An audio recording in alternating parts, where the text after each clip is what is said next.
लेते हैं लोग सीधे।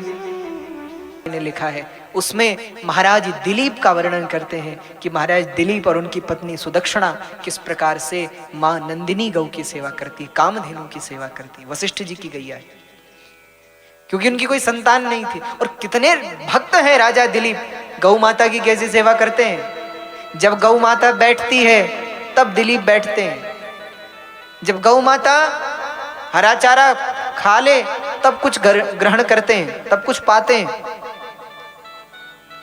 दिन रात गौ माता के साथ खड़े होकर दोनों पति पत्नी, और दिलीप कोई सामान्य नहीं है, उस समय पर संपूर्ण धरती के राजा हैं, राजा दिलीप।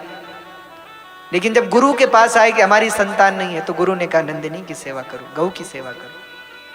और राजा दिलीप ने गौ माता की ऐसी सेवा की, नंदिनी की ऐसी सेवा की।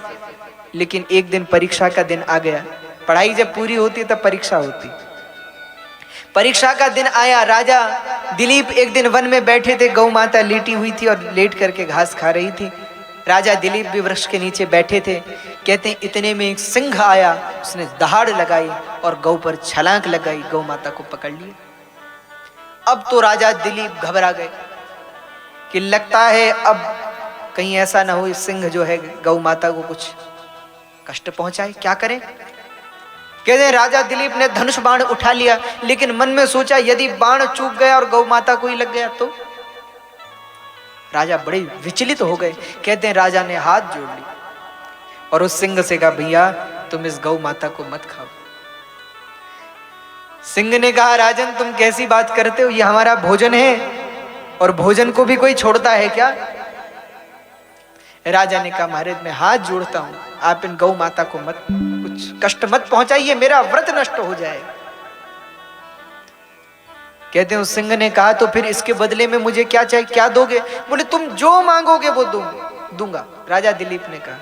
कहते हैं उस सिंह ने कहा कि अगर तुम चाहते हो कि ये गौ माता बचे तो हम तुम्हें खा जाएंगे, क्या तुम तैयार हो। तो देखो राजा दिलीप की निष्ठा। कहते हैं राजा दिलीप ने धनुष बाण धरती पर रख लिया, हाथ जोड़ लिए, बोले ये तो मेरा सौभाग्य होगा, मुझे ग्रहण कर लीजिए लेकिन नंदिनी को छोड़ दीजिए। ये है गौ भक्ति। कहते हैं इतना देखते ही वह सिंह अंतर्ध्यान हो गया और नंदिनी राजा दिलीप पर प्रसन्न हो गई। मां कामधेनु ने राजा दिलीप को पुत्र का आशीर्वाद दे दिया। तो भैया हमारे यहाँ तो बड़े बड़े राजा, बड़े बड़े ऋषि मुनि संत गौ माता की सेवा करते आए, और हम अपने ऋषि मुनियों की परंपरा छोड़ रहे हैं, तो निश्चय ही बड़े दुख की बात है। इसलिए इस गोपाष्टमी के दिन आज हृदय से, केवल ऊपर ऊपर से नहीं कि थोड़ी देर यहाँ तो कह रहे हैं कि हाँ हाँ ठीक है, घर जाके फिर अपने हृदय से संकल्प लो कि आज से हम कम से कम एक गौ माता की सेवा अवश्य करेंगे, एक गौ माता की सेवा की जिम्मेदारी अवश्य लेंगे। कितना बड़ा कलंक है इस भारत पर कि इस भारत जिस भारत के ऋषि मुनियों ने सदा गौ माता को पूजा, भगवान कहा, गावो विश्वस्य मातरः कहा, जगत की मां कहा, उसी भारत में अगर आज गाय मारी जाती है, गाय कटती है, तो कितना बड़ा दुख है। इसलिए भैया यदि सच्चे अर्थ में कृष्ण के भक्त हो तो आज संकल्प लो और इस संकल्प को पूर्ण करो।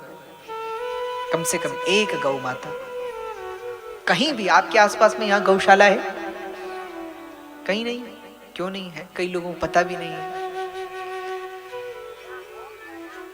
हाँ बताइए, गौ माताएं बहुत है। अच्छा एक काम और किया करो, एक काम और कर सकते हो। एक तो वो जो हमने कहा गौशाला में जाओ वहां देखो, दूसरा एक काम और करो। आप क्या करो, सुबह सुबह अपने घर के बाहर दो चीजें रखो, दो बर्तन, एक बर्तन में जल भर दो,